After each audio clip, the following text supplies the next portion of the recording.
Math में भी बनता है, कभी कभी कंप्यूटर में भी बनता है। जिस एग्जाम में कंप्यूटर आता है उसमें ये क्वेश्चन कंप्यूटर में बन रहा होता है। बाइनरी सिस्टम आपको पता होगा, या मैथ में पूछ लिया जाता है, ठीक है, या साइंस में भी आ जाता है। इसका मन करे ना जहां पर डाल दिया जाता है इस क्वेश्चन को। बस कुछ नहीं है, बिल्कुल इजी है, सिर्फ 5 मिनट लगाना है, फिर पूरी जिंदगी याद रहेगा। 5 मिनट लगाओगे पूरी जिंदगी याद रहेगा। बताओ उससे आसान कुछ हो सकता है ना? नहीं है, उससे आसान कुछ नहीं है। तो देखो क्या है कि बाइनरी नंबर क्या होते हैं। तो बाइनरी नंबर आपके दो होते हैं, एक होता है 0 और एक होता है 1। तो बाइनरी नंबर को आप 0 और 1 से हम नोट कर रहे होते हैं, 0 और 1 से, ठीक है। बस सबसे पहले याद कर लो। अब ये जो लिखी हुई है ना लैंग्वेज, उसको छोड़ते हैं।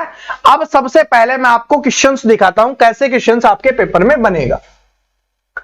इस तरीके से क्वेश्चंस बन रहा है, इस तरीके से क्वेश्चंस। वो लैंग्वेज इसलिए लिखी हुई है कि पीडीएफ डाले तो स्टूडेंट पढ़ ले, अगर उसको कंफ्यूजन हो तो वो आसानी से पढ़ ले, उसको दिक्कत ना हो।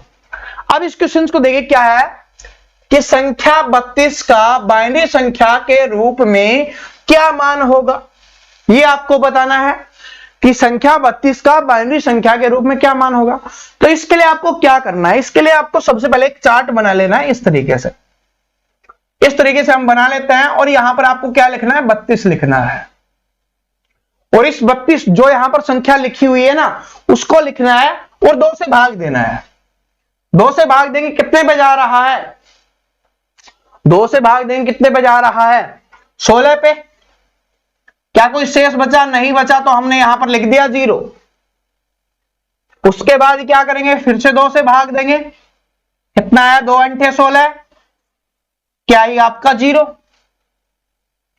उसके बाद फिर इसको 2 से भाग दे रहे होंगे, 2 चौके 8, कितना है, 2 चौके 8, तो कितना आ गया आपका यहां पर 0, कोई शेष नहीं बच रहा। उसके बाद फिर 2 से भाग देंगे, 2 दूनी 4, कितना आ गया, 0 आ गया। उसके बाद हम इसको फिर से भाग दे रहे होंगे, तो कितना आएगा, 2 एकम 2, 1, और यहां पर 0। तो इसका मतलब यहां पर जब तक ये सोल्व ना हो जाए, पूरा 2 से पूरा भाग करना है, जब तक 2 से भी भाग करना कर दे तब तक करना है। उसके बाद क्या करना है, हमें नीचे से इसको लिखना है और अपना आंसर निकल जाएगा। नीचे से इधर से लिखना है, तो पहले 1 लिखेंगे, फिर 0, फिर 0, फिर 0, फिर 0 और फिर 0। 5 बार 1 एका और 5 बार 0 आ रहा है। किस ऑप्शन में है, 1 बार एका और 5 0 आ रहा है, यानी ऑप्शन नंबर ए आपका आंसर हो जाएगा। क्या ये बात सभी को समझ में आई? बस आपका जो शेष फल बचता है वो हम इधर लिखते हुए चलते हैं। कहीं पे 1 बचेगा तो 1 लिख देंगे, 2 बचेगा तो 2 लिख देंगे। इस तरीके से हम लिखते हुए चल रहे होंगे, और बाकी यहां पर यहां से शुरू करेंगे, नीचे से शुरू करके हमें लिखना है, और ये हमारा क्या बन जाएगा, ये हमारा बाइनरी नंबर बन जाएगा। जो हमसे पूछा गया है कि जो संख्या 32 को बाइनरी संख्या के रूप में लिखो, तो ये बाइनरी संख्या। और इसको नोट करते समय, क्योंकि इसमें 2 अंक होते हैं ना, तो इसको 2 से यहां पर 2 भी लिख दिया जाता है कभी कभी। जैसे इसको ऐसे लिख दिया जाएगा, ऐसे करके ऐसे, तो उससे कंफ्यूज मत होना, ठीक है। उसका मतलब सभी का मतलब एक ही होता है। अब जरूरी थोड़ी ना कि 32 आएगा, और एक दो एग्जाम्पल और देख लेते हैं ताकि कंफ्यूजन दूर हो जाए। जैसे आपका आ गया 37, ठीक है ना, वो तो 32 तो 2 से पूरा भाग हो रहा था, इसलिए था। सर 37 आ जाए, कैसे करेंगे, कोई नहीं, इसके लिए भी क्या करना है, 2 से भाग करना है, सिर्फ 2 से ही करना है आपको। 2 से कितने में जा रहा है, 18 पे, शेष कितना बच गया, 1। उसके बाद फिर 2 से, 2 नीम 18, कितना शेष बचा, 0। उसके बाद फिर 2 से, 2 चौके 8, शेष कितना बचा, 1। 2 से करेंगे, 2 दूनी 4, शेष कितना बचा, 0। फिर क्या करेंगे, 2 से, 2 एकम 2, शेष कितना बचा, 0।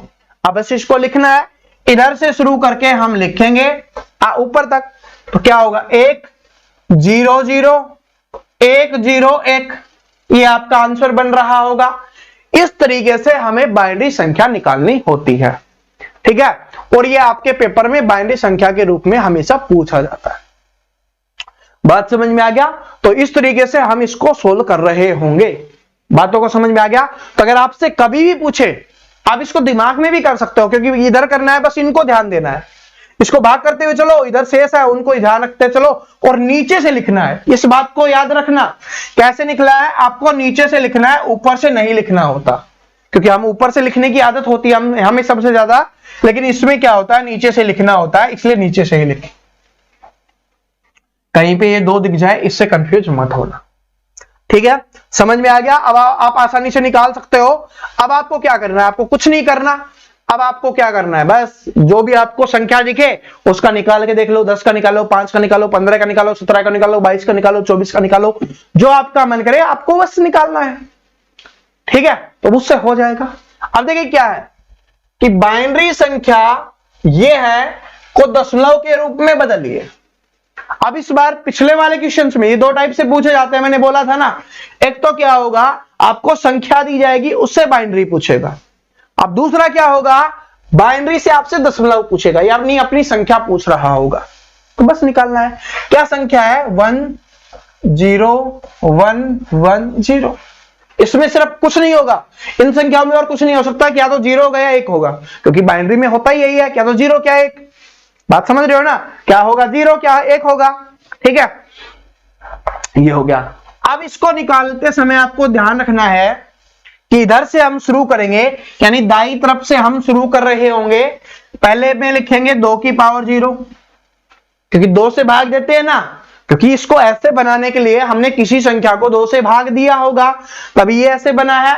तो 2 की पावर 0 लिखेंगे, 2 की पावर 1, 2 की पावर 2, 2 की पावर 3 और 2 की पावर 4 हम लिख रहे होंगे। तो ऐसे हमें लिखना है, इधर से शुरू करना है, जब तक जा रहा है जाने दो। फिर आपको क्या करना है कि जो 0 के नीचे है उसको काट देना है, उससे कोई मतलब नहीं है। 0 के नीचे ये है, इसको काट दिया, हमें इससे कोई मतलब नहीं है।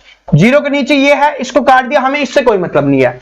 अब ये बच गई, इनको कर लो और इनको जोड़ दो, आंसर निकल जाएगा। 2 की पावर 1 कितना हो गया 2, प्लस 2 की पावर 2 कितना हो गया 4, प्लस 2 की पावर 4 कितना हो गया 16, प्लस जोड़ दो, 16 4 20 और कितना हो गया 2 22। इसका आंसर कितना आ रहा है आपका 22 आ रहा है। बात समझ में आ गया, ऐसे करना है, जरूरी नहीं है कि सेम आएगा। फिर रिपीट करवा रहा हूं। देखिए क्या है कि 2 की पावर 0 से शुरू करना है और जहां तक जाना है वहां तक करना है। एक क्वेश्चन और लिख लेते हैं, देख लेते हैं, कोई बात नहीं। 1 0 1 0 1 0 1 ऐसे है। तो सबसे पहले क्या लिखेंगे, इसके नीचे लिखेंगे, क्या लिखेंगे, 2 की पावर 0 से शुरू करेंगे, इसके नीचे 2 की पावर 1, इसके नीचे 2 की पावर 2, इसके नीचे 2 की पावर 3, इसके नीचे 2 की पावर 4, इसके नीचे 2 की पावर 5 और इसके नीचे 2 की पावर 6। ठीक है, हमने थोड़ा खुला खुला लिखना था तब अच्छे से दिखता, ठीक है, लेकिन समझ गए। अब 0 के नीचे जो है उसको हटा दो। तो 0 के नीचे कौन सा है, ये वाला हट गया, इस 0 के नीचे ये वाला है, ये हट गया, इस 0 के नीचे ये वाला है, ये हट गया। अब सिर्फ आपका ये बच गया। तो किसी की पावर, इसको याद रखना, क्योंकि पिछले वाले में क्या था, पिछले वाले में 2 की पावर 0 हमकी कट गई थी तो हमें पता नहीं चला। तो अब यहां पर स्टूडेंट कंफ्यूज होते हैं, उस कंफ्यूजन को दूर करने के लिए मैंने बताया है कि अगर 2 की पावर 0 है तो सर जी क्या 0 हो जाएगा, बिल्कुल भी नहीं। अगर किसी भी संख्या की पावर, इसको नोट करके लिख लेना अपने नोट में, जो नोट्स बना रहे हो उसमें, ठीक है, ये नोट है आपका। क्या है कि अगर किसी की भी पावर 0 होती है, चाहे कितनी भी बड़ी संख्या हो, चाहे वो 1000 की पावर 0 हो, चाहे वो 500 की पावर 0 हो, चाहे वो 123 की पावर 0 हो, चाहे वो 155 की पावर 0 हो, अगर किसी की भी पावर 0 होती है तो उसका मान सदैव 1 माना जाता है। किसी की भी पावर 0 होती है तो उसका मान सदैव 1 माना जाता है। तो इधर से क्या हो जाएगा, 1 हो जाएगा, इधर से कितना हो जाएगा 4 हो जाएगा, इधर से कितना हो जाएगा 4 दूनी 8 दूनी 16 हो जाएगा, इधर से क्या हो जाएगा 64 हो जाएगा। बस इन सभी को जोड़ना है, हमारी वो संख्या प्राप्त हो जाएगी जिसके लिए ये हमने बाइनरी कोड लिखा था। ठीक है, तो इस तरीके से आपको करना है। एक जो कंफ्यूजन था, क्योंकि कहीं कहीं इस वाले में वो कंफ्यूजन दूर नहीं हुआ था, क्योंकि 2 की पावर 0 हमारी कट गई थी, लेकिन हमारे चैंपियन को तो हमें इस तरीके से पढ़ाना है कि उनको कोई प्रॉब्लम ना हो। क्योंकि दोस्तों हम इतने समय से पढ़ा रहे हैं कि हमें पता है कि स्टूडेंट को कहां पर दिक्कत हो सकती है, कहां पर उसको प्रॉब्लम हो सकती है, कहां पर वो गलती कर सकता है। तो आपकी हर एक चीज को, हर एक डिमांड को हम पूरा कर रहे होंगे, तो उसके लिए टेंशन नहीं लेना आपको, ठीक है। तो मिलते हैं, अब इसकी प्रैक्टिस करना।